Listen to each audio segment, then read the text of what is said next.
We're again talking about victims because it's not about stats, it's about real people, it's about the change, not just in youth crime, but particularly violent youth crime. Gregory Johnson is here in Toowoomba with me, along with Aaron McMahon, and both sadly have stories about what has happened to them. Gregory, your home has been invaded 3 times. That's correct, Paul, yes. Can I just give you a snapshot of my life in crime? Please. So 20 years in Moree, where I come from, just over the border, not quite in Queensland, nothing. 5 years in Sydney, nothing. 25 years in Canberra, a Canberra Times on a Saturday morning and a sprinkler from the front lawn. Toowoomba, 3 break-ins. And we're now living in fear because we've just got to do whatever we can to make sure they go next door. We've got alarms, we've got cameras, we've got beware of the dog signs. It's really scary out there, mate. What have they taken? Jewellery mainly, obviously not mine, but I can say now that my wife's jewellery case has diminished considerably because you never get it replaced. You never get replaced what was taken, and you never get the value. Insurance companies are impossible to deal with. And how does one replace Jan's grandfather's Ducks medallion that he got way back in the 1930s for being top of the class in Christchurch? Yep. You can't replace those things, and that's what really hurts about it. Well, and it's that thing, I mean, Aaron, in your experience, things were so brazen, and again, we've got some footage of what happened with you.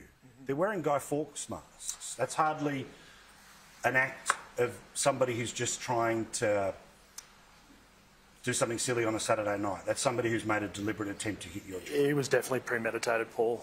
They took 3 hours to get into the house. They tried every door, every window, cut fly screens, tried to get into the kids' bedrooms. They were determined to get into that house to steal those 2 cars, and after 3 hours they achieved their goal.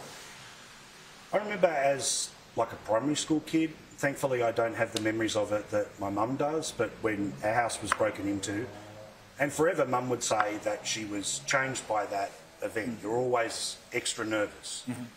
When it's 3 home invasions, when it's a 3-hour attempt to get inside your house, you love this place, you don't want to leave it, you're not going to leave it, but how does it change your day-to-day life, your expectations when you finish watching the telly and it's time to go to bed? We're living in fear. I mean, the important thing that you raised is it's a beautiful place. It's a big country town. It's well known right around the world. People love being here. They love coming here. They're Carnival of Flowers and all those wonderful things. But suddenly, out of the blue, in a short space of time, it's terrorist territory. It's just not good enough. Well, this thing when you hear about, and again, I've got to say, the very first of the Our Towns that we did, 3-4 years ago, was here, Toowoomba, this room. When we talk to the mayor or a local MP or anyone in the street, everyone wants to talk up an area, right? Because you're proud of it, you love it. There's a reason you live here and you don't live in the middle of the major cities. But when the stuff that has happened for too long in the city starts to happen here, when you start hearing about, you know, shotguns, all the rest of it here, again, we don't want to scare people about visiting this place, but if you live in it, you never expected that a shotgun's going to go off and someone's arm's going to get blown away.